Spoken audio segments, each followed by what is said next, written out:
enregistrement. Très bien. Donc, je voudrais vous introduire en fait dans ce webinaire et donner directement la parole à la rédactrice en chef de la revue, Georges Saint-Pierre. Merci, Christina. Donc, bienvenue tout le monde à ce webinaire pour discuter un nouveau numéro spécial pour la revue internationale PME avec quatre collaborateurs, donc Christina Theodoraki, l'adresse a changé, je me souviens plus de nouvelles, je m'excuse, Christina.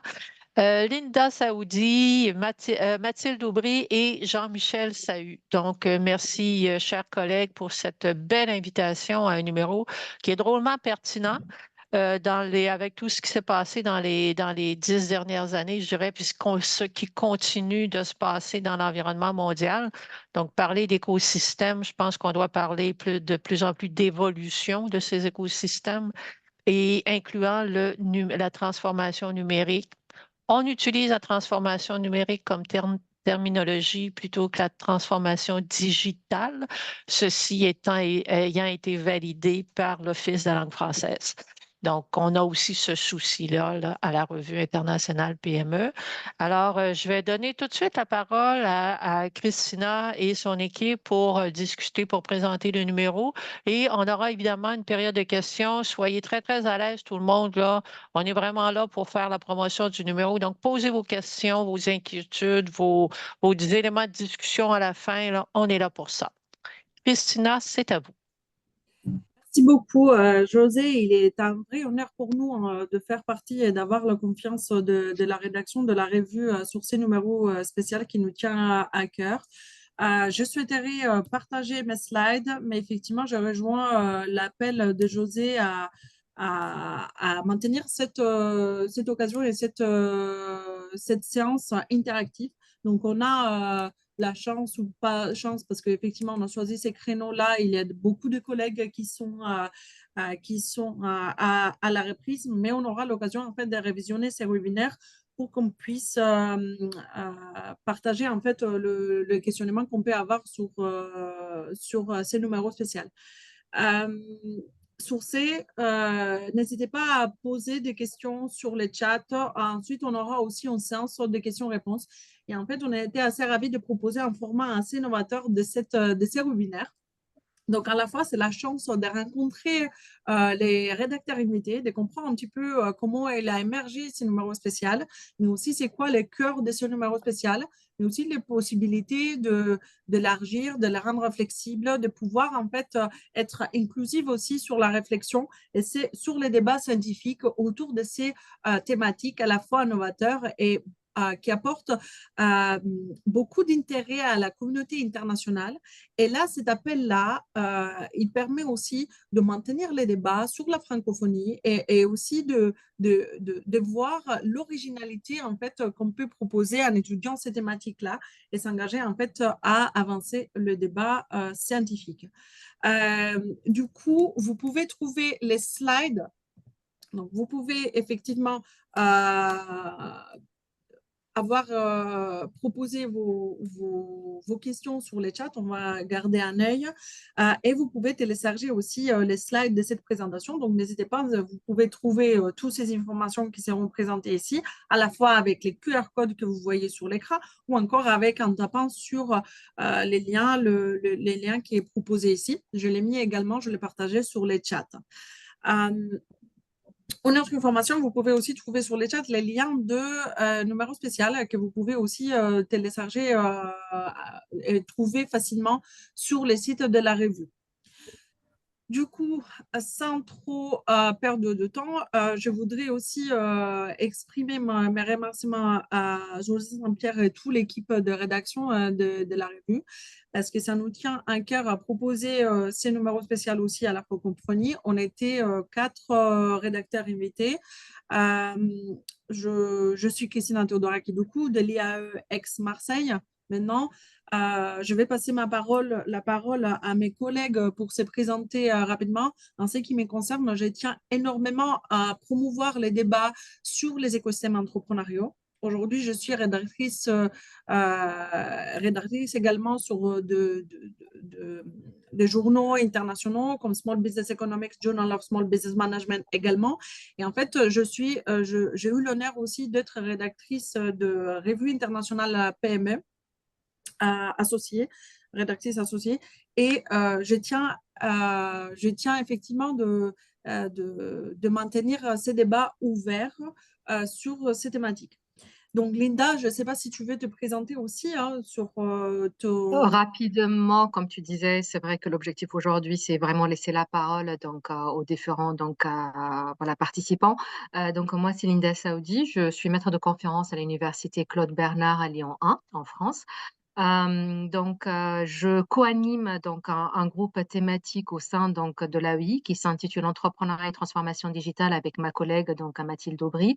Et c'est vrai que voilà, on travaille donc toutes les deux avec d'autres collègues sur cette thématique-là qui nous tient à cœur, c'est-à-dire voilà la transformation donc digitale, transformation numérique autour donc et le lien avec donc les PME, comment donc la transformation donc digitale elle est donc intégrée dans les PME, comment donc elle est portée, en quoi ça pourra donc soutenir donc ces PME dans la quête donc d'une performance et comment éventuellement donc leur écosystème entrepreneuriaux numériques ou digitaux peuvent finalement donc soutenir les PME dans cette transformation.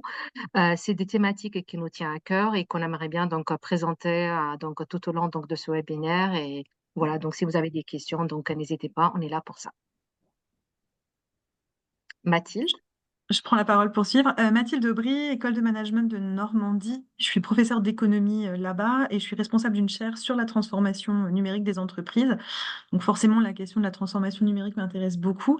Et puis avec Linda, on a publié l'an dernier, je crois, peut-être même il y a 2 ans maintenant, une analyse bibliométrique de la littérature sur les PME et la transformation numérique, et on s'est rendu compte qu'il y avait quand même ce gap de la littérature qui n'évoquait pas ou peu les écosystèmes, d'où l'intérêt qu'on a porté à pouvoir travailler et faire cet appel. Donc, comme ce papier bibliométrique a été publié par l'ARI PME, ça semblait assez logique que l'ARI PME accueille aussi ce numéro spécial sur les écosystèmes entrepreneuriaux et la transformation numérique.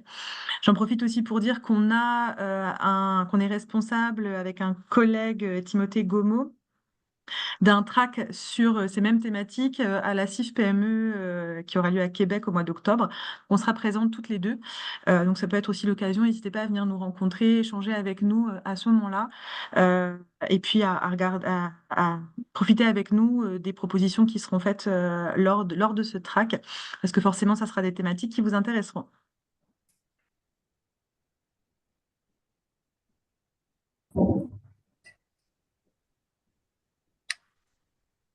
Je laisse la parole à Jean-Michel. Continue, peut-être. Donc Jean-Michel Sahu, moi je suis professeur à l'IDRAC Business School. Je suis aussi chercheur associé à l'Université Paris-Saclay. J'ai plusieurs thèmes de recherche, mais j'en ai 2 qui me tiennent à cœur, qui sont les technologies au sens large et puis l'entrepreneuriat. Donc c'était assez logique de mêler les deux. Et notamment, je l'avais fait dans un article qui a eu pas mal de ressentiments et de commentaires assez positifs qui a été publié dans Small Business Economics sur The Age of Digital Entrepreneurship. Et dans la continuité de ces travaux, ça me paraît assez logique, si on parle d'entrepreneurs numériques ou de plateformes digitales aussi, ou numériques, d'aller vers cette transformation numérique et de voir en fait comment les écosystèmes aussi s'accaparent les technologies pour fournir aussi tout un tas d'aides aux entrepreneurs à développer de nouvelles activités.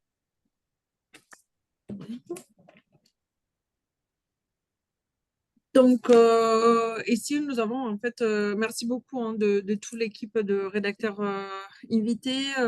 Nous avons aussi la possibilité de soumettre ce numéro spécial qui sera publié en fait 2026. Donc, le numéro, il sera le volume 29, numéro 2. Donc, au milieu de l'année sur l'année 2026. Donc, on a aussi c'est très important aussi de maintenir le temps de la publication de l'article. Souvent, on s'est dit quand notre article sera publié. Donc, ce qu'il faut savoir, c'est que aujourd'hui, les papiers qui seront présentés, les propositions, ils seront amenés à être publiés à ces numéros spéciaux en 2026. on a préparé une présentation sur trois éléments, en fait, à la fois la présentation générale du numéro spécial, le processus de soumission et comment, en fait, on peut maintenir la suite de la discussion et qui aura lieu durant le CIFPME au Québec en octobre 2024. Sur ce, je donne la parole à Linda pour présenter les numéros spéciaux. Et aussi, si vous avez besoin de nos contacts, n'hésitez pas à nous contacter, soit moi, soit Linda, soit les deux, si vous voulez en fait avoir plus d'informations sur les numéros spéciaux ou votre proposition en particulier. Donc après cette présentation, c'est vrai que ce numéro spécial, donc, il a pris parti donc suite donc à une discussion donc entre donc 4 enseignants-chercheurs où d'un côté il y avait une réflexion sur donc l'écosystème donc soutien à la transformation donc digitale et de l'autre côté quel écosystème qui pourrait soutenir éventuellement donc les PME qui sont non bornes digitales dans leur donc transformation numérique. Et c'est là où donc on s'est rendu compte qu'il y avait un point commun entre donc ces deux donc réflexions, c'est-à-dire comment finalement mettre en place cette transformation numérique et en clair donc comment accompagner donc des structures qu'on a considérées comme non bornes digitales dans leur transformation donc numérique. C'est en ce sens que donc cet appel donc un numéro spécial donc a essayé donc de prendre parti donc de deux aspects ou de deux axes. Le premier, c'est de voir finalement comment donc l'écosystème entrepreneurial il va évoluer donc grâce ou donc à travers donc le numérique, quelle évolution, quelle frontière, quelle spécificité, quel fonctionnement, quelle forme donc est-ce qu'il va prendre donc une forme donc spécifique, est-ce qu'il va rester donc le même? Et le deuxième axe donc de recherche, lui en l'occurrence, il était plutôt orienté sur l'évolution de l'écosystème pour accompagner finalement donc la transformation donc numérique donc des PME. Ces deux axes donc de recherche ont abouti donc à plusieurs donc questions de recherche. Le tout premier axe donc elle a essayé donc de couvrir donc des questions telles que Christina, ça te dérange pas? C'est-à-dire en clair, comment finalement donc élaborer donc une stratégie donc numérique efficace en s'appuyant sur un écosystème, sauf que la question qui se pose, mais de quel écosystème s'agit-il? Est-ce qu'il s'agit toujours donc de ce écosystème donc entrepreneurial traditionnel? Est-ce qu'il s'agit d'un écosystème entrepreneurial numérique? Est-ce qu'il s'agit donc en clair donc d'une combinaison ou plutôt une émulsion donc de ces deux écosystèmes? C'est ce qui nous a amené à réfléchir sur est-ce qu'il existe une frontière donc entre donc ces deux écosystèmes et donc ce qui nous amène à avoir donc des réflexions de se réfléchir sur quel est l'écosystème qui pourrait soutenir ces PME dans leur transformation numérique. Est-ce qu'on pourra dessiner, est-ce qu'on peut éventuellement identifier un écosystème avec donc des rôles spécifiques? Est-ce que quel est finalement donc l'ensemble de ressources auxquelles donc ces entreprises donc peuvent en bénéficier à travers quel ou quel type donc de écosystème et de voir finalement quels sont donc les différents changements qui pourra donc opérer. Une deuxième donc question qui a émergé, c'est comment ces écosystèmes peuvent donc aider ces PME donc à développer leur stratégie donc numérique. Est-ce que ça peut donc quelles sont les différentes donc aides ou quelles sont donc les différentes améliorations que ça pourra apporter? Est-ce que c'est au niveau donc de la culture? Est-ce que c'est au niveau donc de la gouvernance? Quel type donc de changement ça peut opérer? Est-ce que c'est au niveau de leur proposition de valeur? Est-ce que c'est au niveau donc de la façon avec laquelle donc elle va innover? Est-ce que c'est la façon avec laquelle donc elles vont améliorer leur performance? Et en clair, tout ça, quelles vont être finalement donc les répercussions sur donc ces structures en termes donc de changements qui vont finalement être sous-jacents donc à cette donc transformation donc numérique. Donc, en clair, donc ici, donc les différents points sur lesquels ou les différents sujets qu'on souhaitait donc voir et aborder, c'est le premier point, c'est concernant la numérisation d'écosystèmes entrepreneuriaux. Qu'est-ce que ça signifie? Qu'est-ce que ça sous-entend? Qu'est-ce que ça soulève? Quels sont les enjeux? Quelle définition? Quel schéma ou quelle forme elle pourra donc prendre? Deuxième point, c'est sur l'écosystème entrepreneur numérique. Finalement, est-ce qu'il y a une définition établie? Est-ce que cette définition peut être amenée donc à évoluer? Comment elle s'imbrique finalement, ou elle se distingue par rapport à la définition d'un écosystème entrepreneur donc classique? Est-ce qu'elle se complète? Et enfin, de réfléchir finalement sur un écosystème qui pourrait être support à la transformation donc, du numérique des PME. Est-ce qu'on pourra donc repenser donc un écosystème donc d'accompagnement à la transformation numérique et de voir finalement quelles sont donc les synergies qu'on pourra établir, quel est le rôle donc de chaque écosystème donc dans cette transformation numérique. Ça concerne donc les différents donc sujets qu'on aimerait bien donc aborder. Entre autres, du coup, ces questions-là, donc, elles ont soulevé donc des questions sur quel est le rôle que va jouer cet écosystème entrepreneurial, que ce soit vis-à-vis de l'entreprise, que ce soit donc une entreprise donc au niveau donc organisationnel, l'organisation donc dans son imbrication, que ce soit sur une région, par rapport à un secteur ou par rapport donc à une technologie spécifique. Comment donc les différents acteurs de ces écosystèmes vont essayer d'accompagner donc finalement ces changements et finalement quelles sont donc les différentes actions qu'il faut mettre en place. Pour ce premier axe-là, donc les différents articles qui sont attendus, ils sont vraiment donc attendus sur des aspects, ça peut être donc qualitative, quantitative, voire donc c'est une méthodologie donc mixte.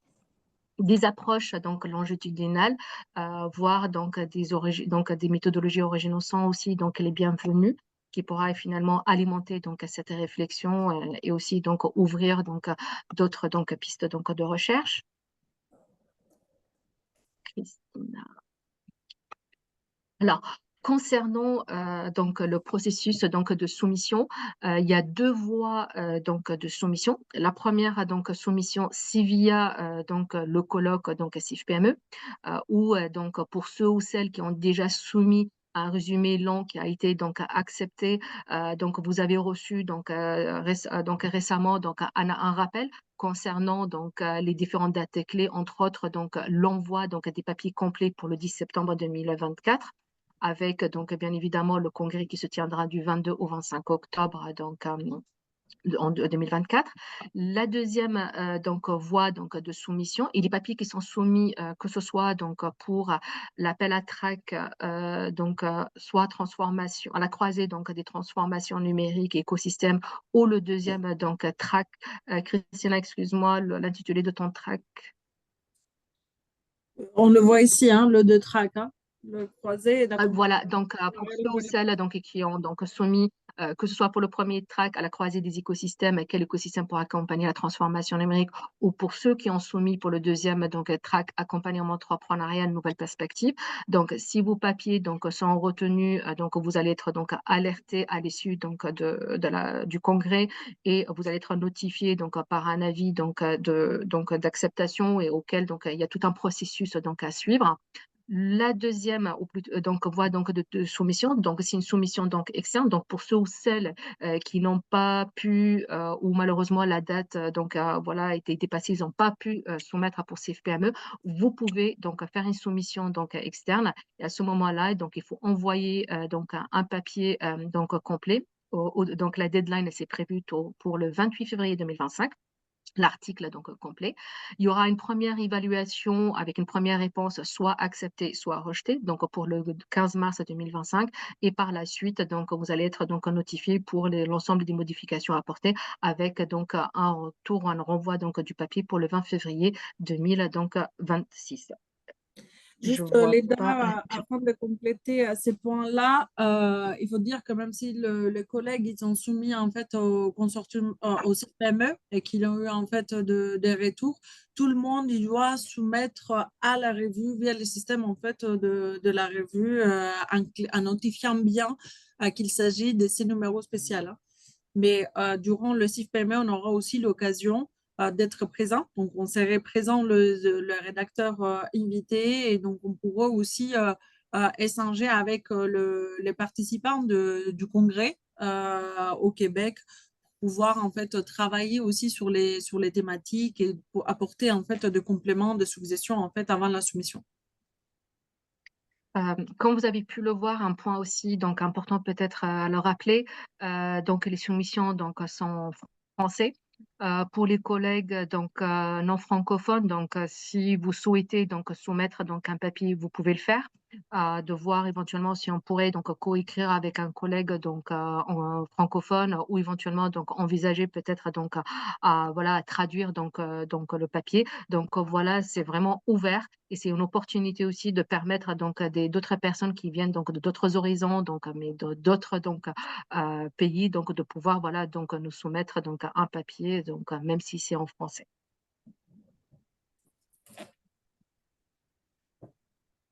Euh, voilà donc du coup pour donc toute question donc complémentaire ou complément donc d'information, vous pouvez nous contacter donc Christina Torodaki, donc vous avez donc son adresse mail qui est affichée en bas et de même donc à la mienne donc auquel donc voilà on essaiera donc de répondre à l'ensemble donc de vos questions complémentaires en dehors donc de la session donc d'aujourd'hui. Voilà. Donc voilà, donc on vient donc de finir cette présentation qu'on a espéré donc succincte et claire. Et donc voilà, donc si vous avez des questions, donc nous sommes tout oui, voilà, pour répondre à toutes vos questions et vos interrogations. Je pense, avant de passer sur les questions, je ne sais pas si Mathilde ou Jean-Michel ils voudraient avoir quelques éléments de complémentarité sur le point qui ont été abordés.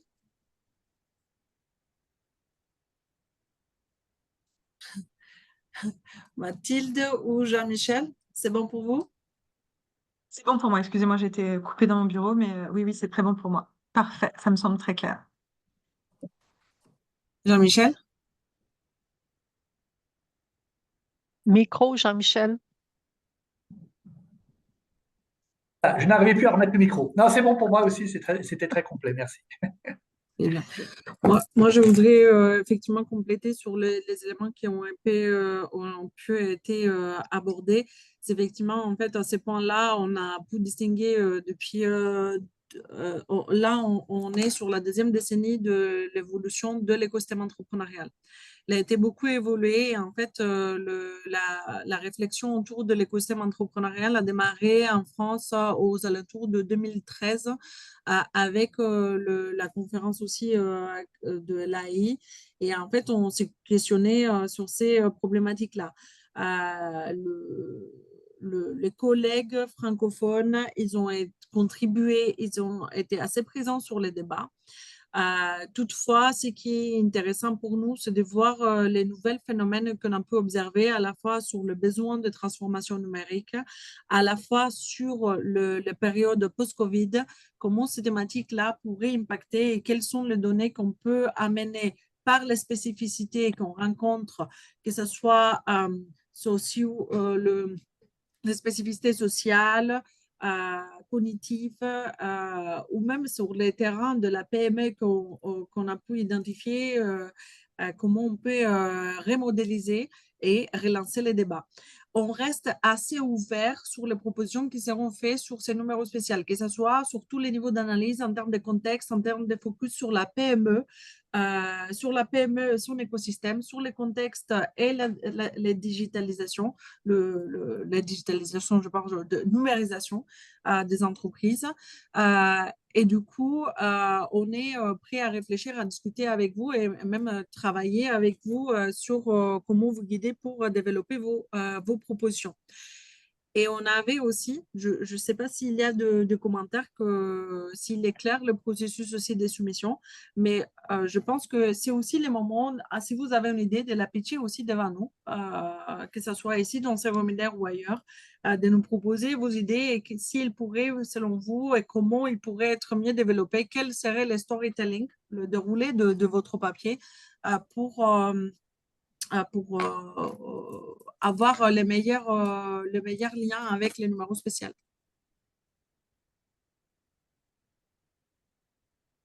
J'ajouterais peut-être juste quelque chose rapidement, le temps, pardon, j'ai coupé la parole vite fait. On est aussi très ouvert sur même la notion d'écosystème. On parle beaucoup d'écosystème entrepreneurial qui a un terme assez générique, mais on va aussi s'ouvrir sur tout ce qui est écosystème digital, écosystème de plateforme, ça, c'est des thématiques qui nous intéressent. Donc, vraiment, une vision de l'écosystème très, très large. Et si vous travaillez sur des choses au-delà de l'écosystème entrepreneurial, vos travaux sont bien sûr les bienvenus pour venir interroger justement même la terminologie utilisée pour parler des écosystèmes. C'est aussi des choses qui nous intéressent. Je laisse la parole à José. Donc. Merci, c'est très clair. Puis, je vais me permettre peut-être si les gens sont ouverts à ça, de lancer un petit débat. En fait, il y a des éléments importants qui remettent en question tous les fondements même sur les PME et sur l'entrepreneuriat. Alors, si vous vous souvenez, pour la plupart qui étudient sur les PME, l'entrepreneuriat, vous savez que l'entrepreneur est souvent décrit comme quelqu'un qui est isolé, quelqu'un qui veut faire les choses pour lui, pour son entreprise, évidemment, son projet, mais qui a beaucoup aussi, qui est assez, qui est contrôlant beaucoup dans son entreprise, sur son avenir et ainsi de suite. Qu'est-ce que ça pose comme défi si on termine des études en ce moment sur les conséquences de la COVID? Et la COVID a été un élément déclencheur de numérisation. Donc, qu'est-ce que ça impose là? Donc, vous avez la numérisation, le fait de travailler de plus en plus avec des partenaires à l'extérieur de l'organisation, forcément par la numérisation. Donc là, ça amène toute une nouvelle façon de faire chez les entrepreneurs. Comment se positionnent-ils dans cet environnement-là? Est-ce qu'ils sont à l'aise? Est-ce qu'ils sont confortables? Moi, je pense entre autres à tout ce qui est gestion de risque pour quelqu'un qui est habitué à tout contrôler lui-même. Et là, il doit partager.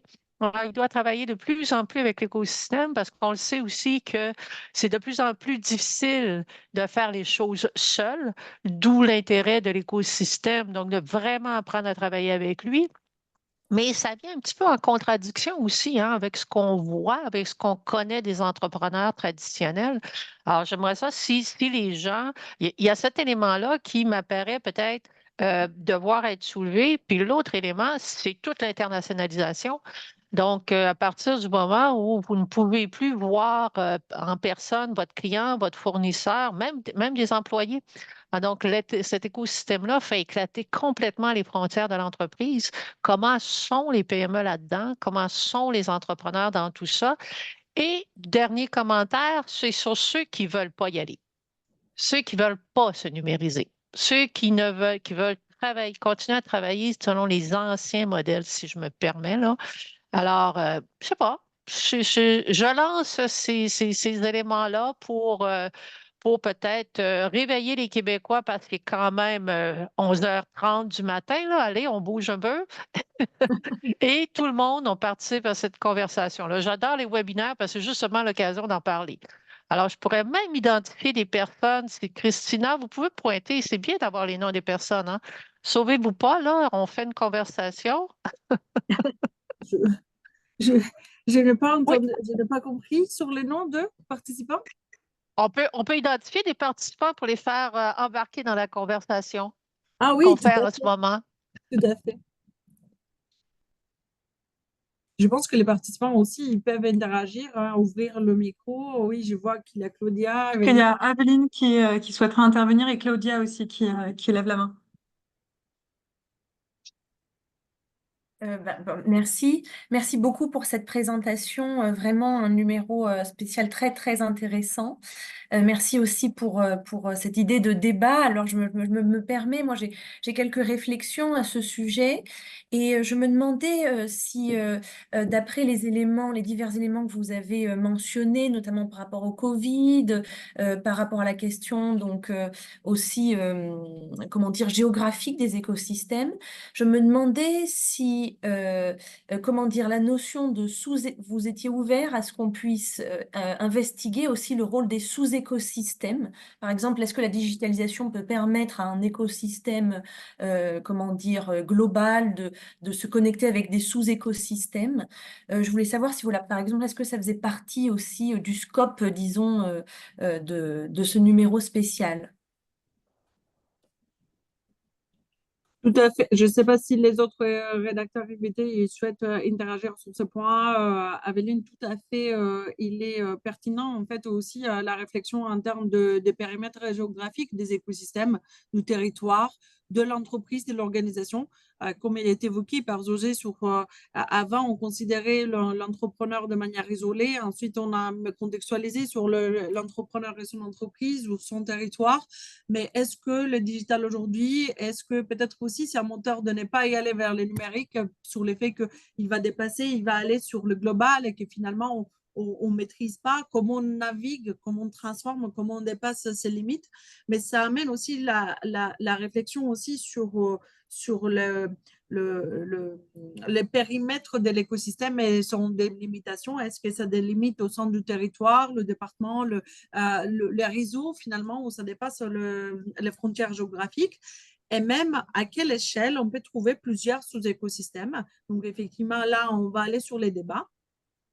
Est-ce qu'on peut considérer, donc avec les co-éditeurs en chef, le co-éditeur invité, on avait la réflexion sur est-ce que l'écosystème entrepreneurial numérique n'est pas aussi un sous-écosystème en fait de l'écosystème entrepreneurial. Donc, on peut inviter à des réflexions si on étudie un sous-écosystème ou par industrie, par les numériques, les pratiques on peut trouver en fait à chacun de ces sous-écosystèmes et comment on va naviguer. Hein. Donc ça, c'est tout à fait de réflexion qui nous intéresse sur ces numéros spéciaux. J'ajouterais simplement pour renforcer un peu ce que dit Christina, pardon, mais ce qui nous intéresse aussi, c'est justement des moments où plusieurs écosystèmes peuvent se rencontrer, peuvent interagir. On se rend compte que les écosystèmes ont des frontières qui sont de plus en plus poreuses et les liens comme ça entre les écosystèmes est quelque chose qui peut effectivement nous intéresser. D'accord. Et j'ajouterais juste que les moyens mis à disposition en fait, par certains écosystèmes comme des plateformes en fait, rendent ces frontières de plus en plus poreuses. Quand vous avez une plateforme en fait, qui permet, au-delà d'un maillage territorial, d'aller chercher, par exemple, des fonds, effectivement, la frontière de l'écosystème, elle est très difficile à déterminer. Voilà, donc c'est toutes ces interactions aussi entre ce qui se fait en ligne et ce qui se fait gérer de face à face, qui est aussi intéressant. Comment on peut gérer aussi dans un écosystème territorial ces différentes sortes d'interactions. Très bien. Je vous remercie beaucoup pour ces éléments.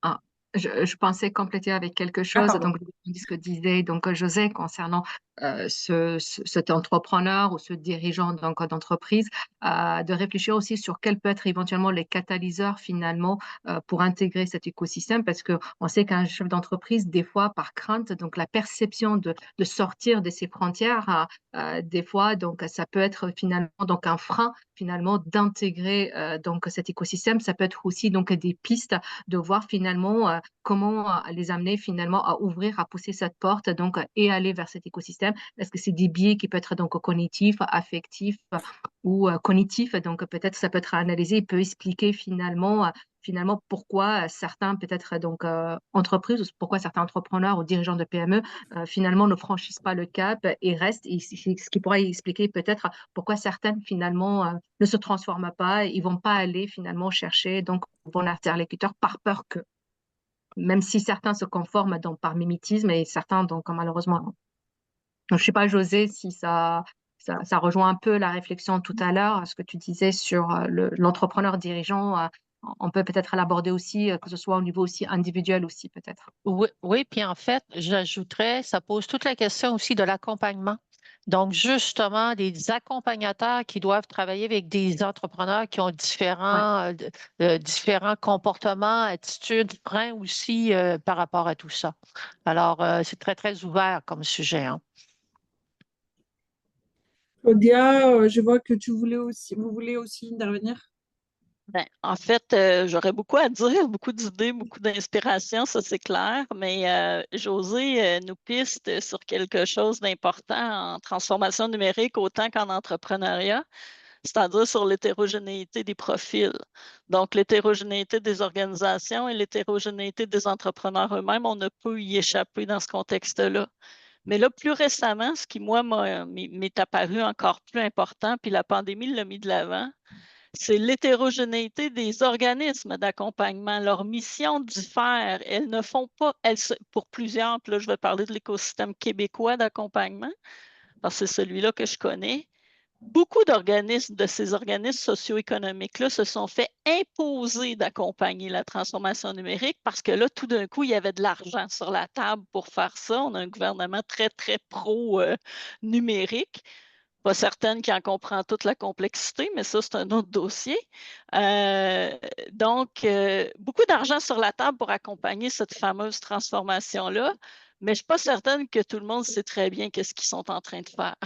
Et on va beaucoup s'inspirer des outils de l'accompagnement entrepreneurial, le mentorat, le coaching, la formation, l'auto-formation en ligne, pas en ligne, bon, peu importe, sans considérer la spécificité elle-même de la transformation numérique, comme si ce n'était que d'adopter ou d'utiliser une technologie. Alors, je pense que votre appel, il peut être un élément important de faire un bon coup de balai dans toutes ces espèces d'a priori qui existent un peu partout. Puis, je vais simplement conclure là-dessus en disant, il y a l'entrepreneuriat numérique qu'on aime bien vanter aujourd'hui, mais il y a surtout l'entrepreneuriat à l'ère numérique. Et ça ne veut pas dire la même chose. Et je ne suis pas certaine que nos accompagnateurs, nos dirigeants, ceux qui font les politiques publiques sont très conscients de ça. Alors, si on peut contribuer, ne serait-ce qu'un tout petit peu à faire ce ménage-là, ou à tout le moins de le rendre plus digeste pour nos praticiens, je pense que ça serait déjà un bon pas. On a commencé, là, puis ma question, je vais finir avec une question. Il y a quand même un appel récent là, qui vient d'être publié ou qui va être publié incessamment sur les écosystèmes et les écosystèmes numériques, là, du local au numérique. Là. Je me rappelle, c'était vraiment une question de timing que je n'ai pas pu y contribuer. Mais est-ce que dans cet appel-là, Josée peut-être pourrait répondre à titre d'éditrice? Il y a un peu de recoupement aussi là, par rapport à ça. Non?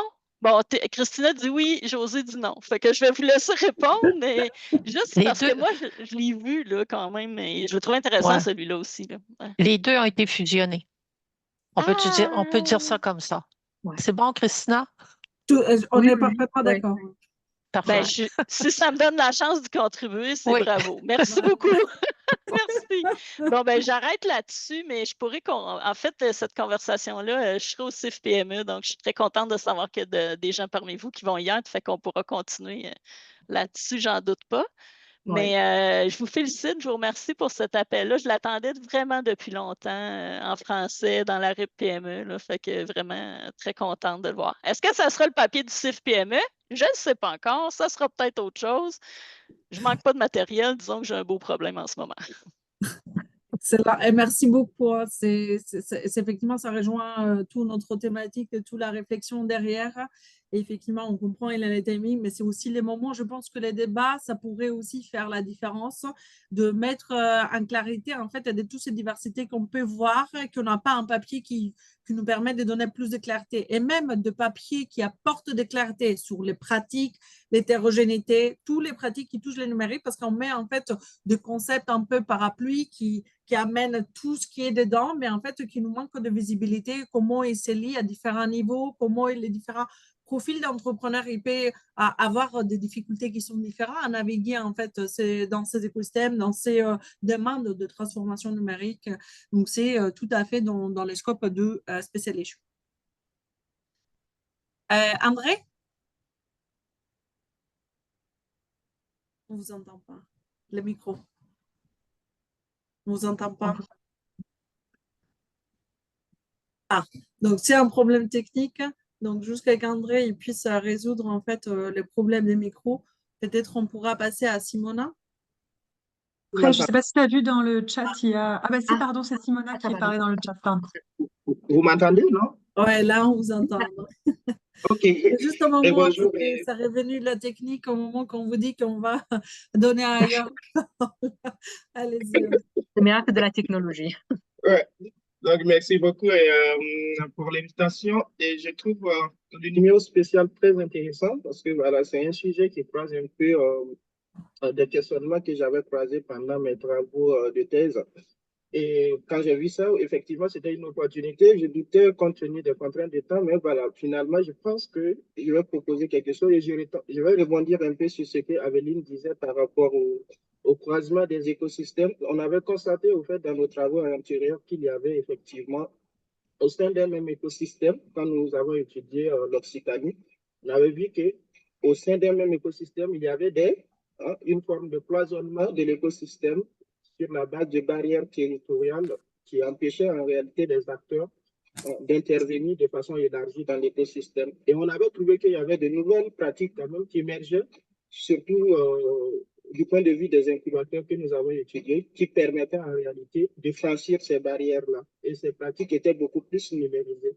Donc, on pourrait se questionner sur cette transformation des pratiques un peu singulières au niveau des acteurs de l'écosystème qui va impacter, in fine, la façon de fonctionner de l'écosystème dans sa globalité en franchissant les mini-barrières territoriales au sein d'une même région, si on prend par exemple l'Occitanie. Donc, je trouve ça très intéressant et ça laisse des pistes d'analyse très intéressantes qui pourraient effectivement faire avancer les choses en tenant compte de la numérisation. Bon, je suis déjà candidat, donc c'est déjà bien. On va essayer de proposer quelque chose, mais voilà. Je ne sais pas si ça rentre effectivement dans le scope du numéro spécial. Bon, les organisateurs me diront si on est toujours sur le bon sujet ou pas. Merci.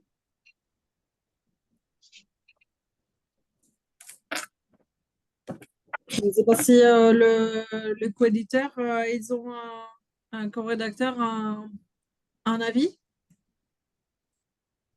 de suggestion. Une pratique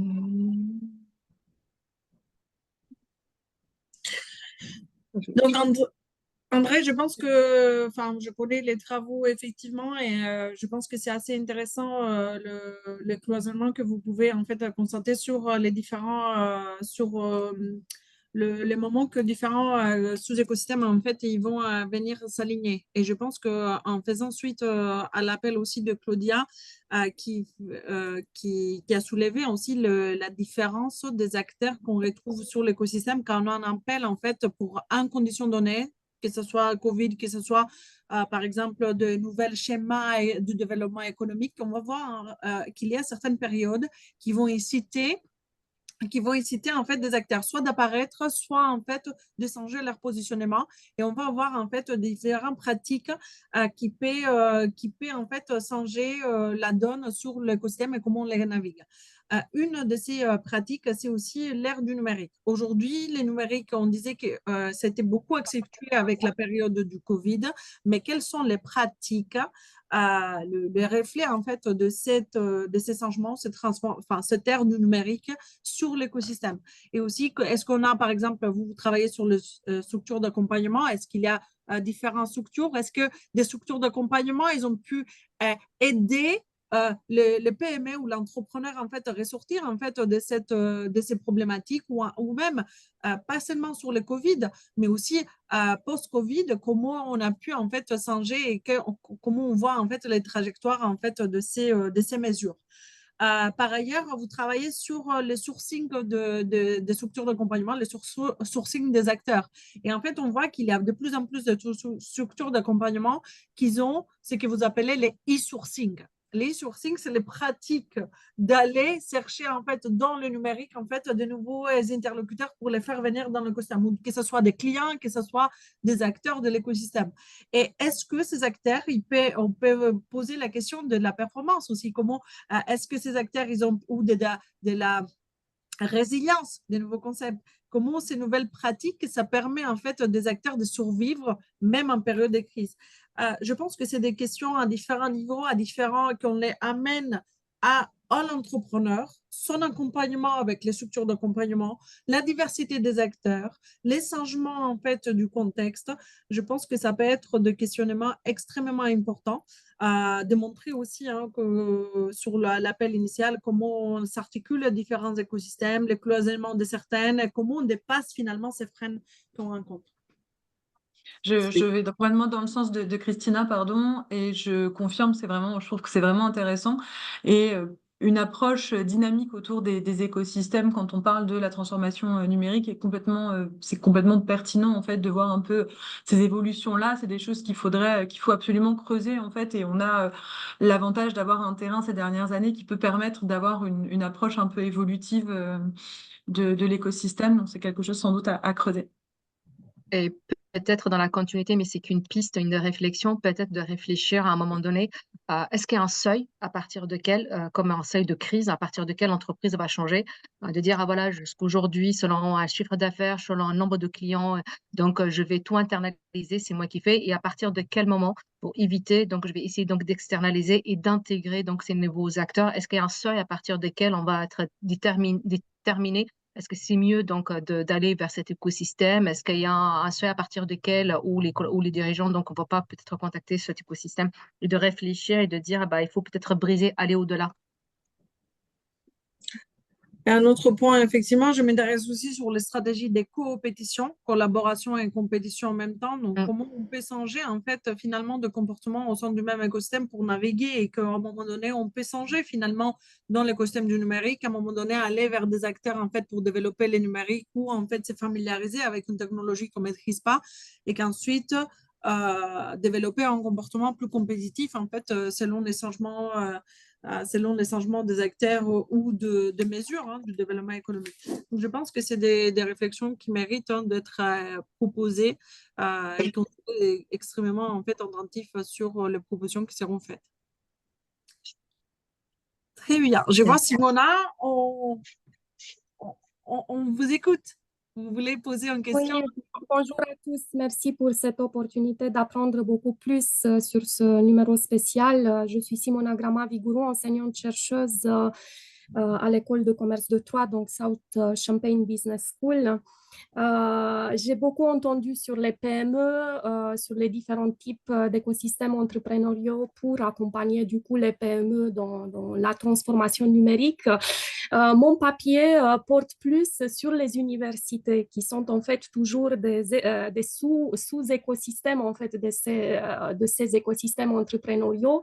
Et donc, je m'intéresse surtout au rôle des universités, aux différents rôles des universités dans les écosystèmes entrepreneuriaux périphériques, des régions périphériques. Pourquoi? Parce que l'étude porte sur la région Champagne-Ardenne, qui est une région dans la périphérie de Paris, donc une région qui en manque de ressources, d'infrastructures. Et donc, je m'intéresse à quel type en fait, quelles sont les différentes typologies d'universités pour en fait accompagner les PME locales dans la transformation numérique durable. Est-ce que, par exemple, une problématique de ce type qui a du coup beaucoup plus d'accent sur l'accompagnement des universités locales qui sont finalement des acteurs clés en fait dans la dynamique d'un écosystème entrepreneurial et surtout dans ces régions périphériques où finalement on manque aussi d'un vrai contexte institutionnel. Finalement, il y a peu d'acteurs institutionnels.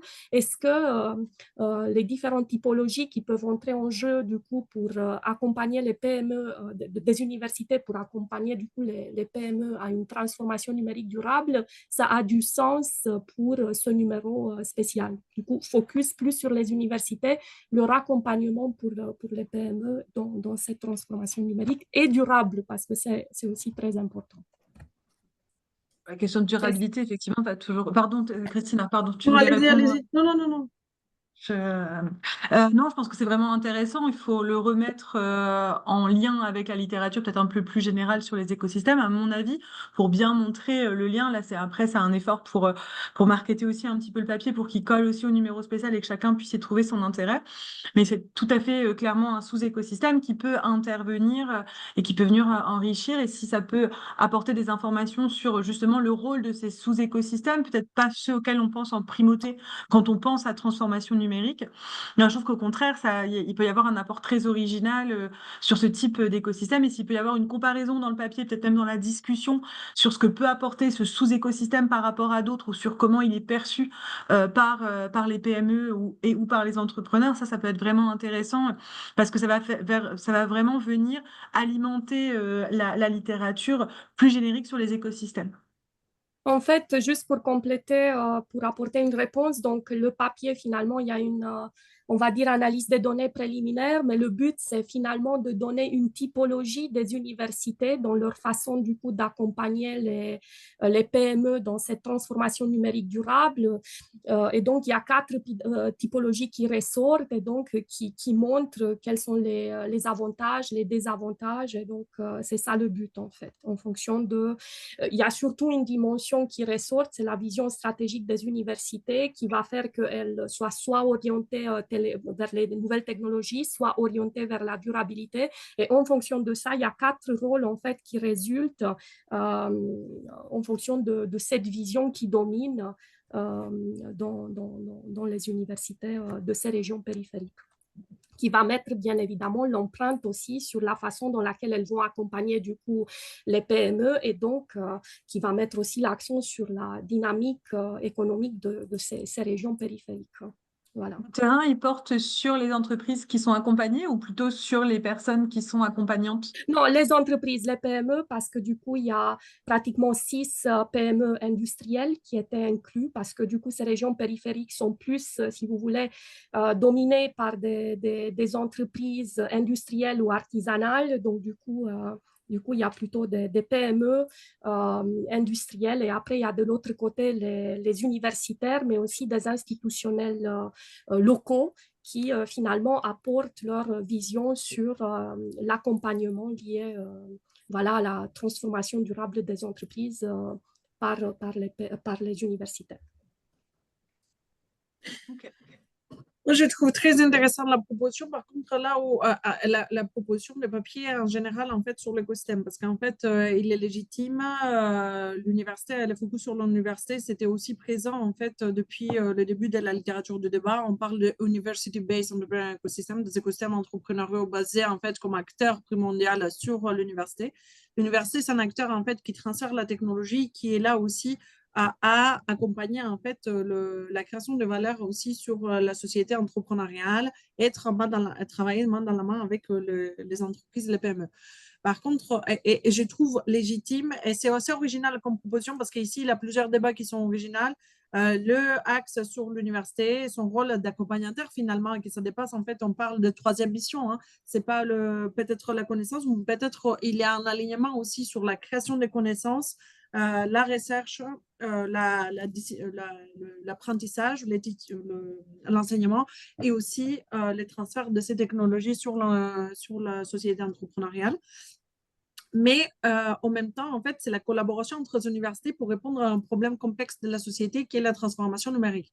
Toutefois, en fait, sur la proposition, comme elle a été présentée à ce sens-là, j'ai entendu plus accompagnement des entreprises durables, hein, plutôt en fait que la transformation numérique. Donc, en fait, il faut que la problématique, c'est comment on aide les entreprises sur leur transformation numérique et comment, en fait, les différentes universités y vont plutôt que la durabilité. La durabilité, ça peut être aussi un élément qui amène, parce que si on réussit notre transformation, ça peut être augmenter notre durabilité ou ça peut être des variables à ajouter aussi parce qu'ils sont liés.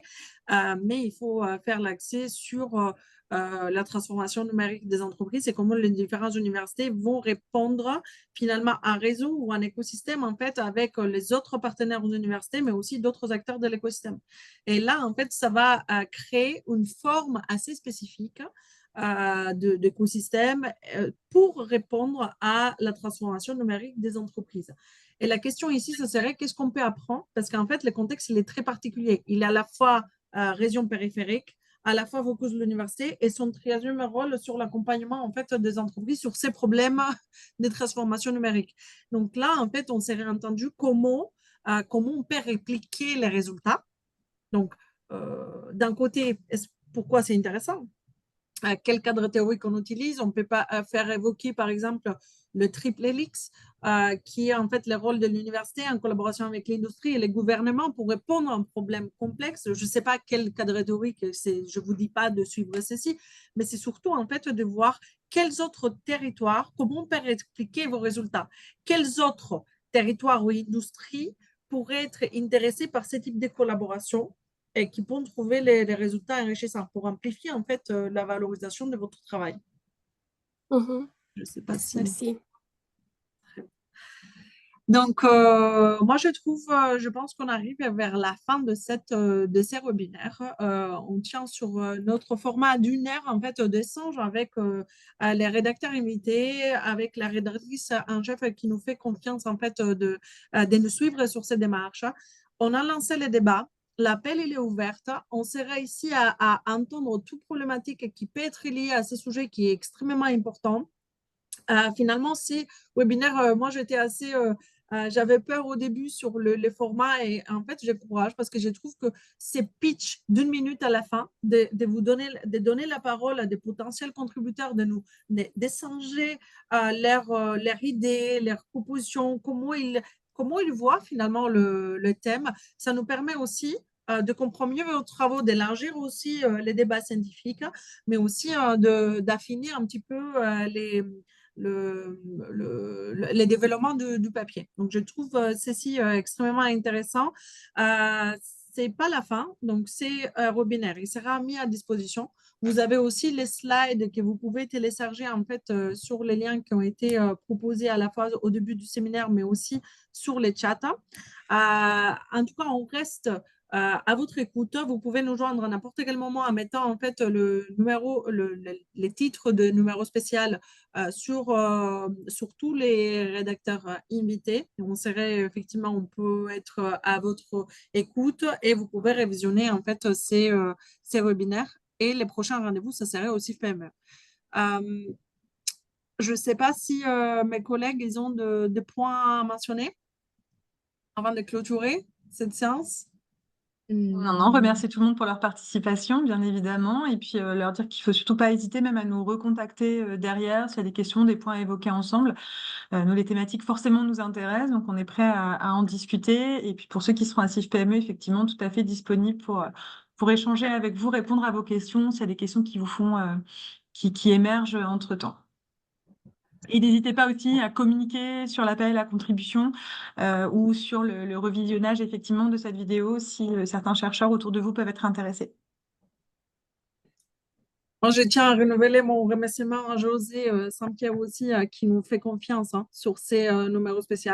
Moi, ça me tient à cœur parce que c'est un débat que je pense que les collègues francophones, ils sont extrêmement présents et ils peuvent apporter en fait beaucoup de contributions et relancer en fait ces sujets-là.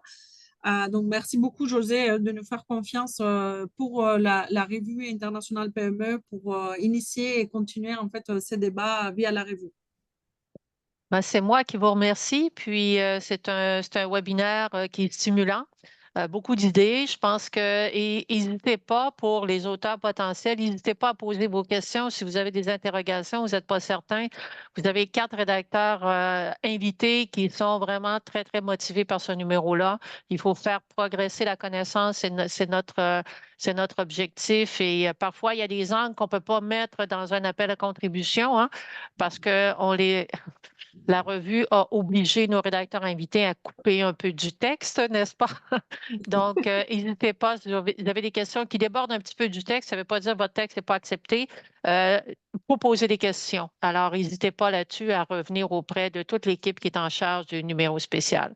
Alors, moi, Christina, Mathilde, Linda, Jean-Michel, merci beaucoup et merci à tous les participants. Puis, au plaisir de vous lire peut-être ou de vous rencontrer au CIF PME à Québec au tout début de l'automne prochain. Merci, José. Merci. À bientôt tout le Merci à monde. tous. À bientôt. À bientôt.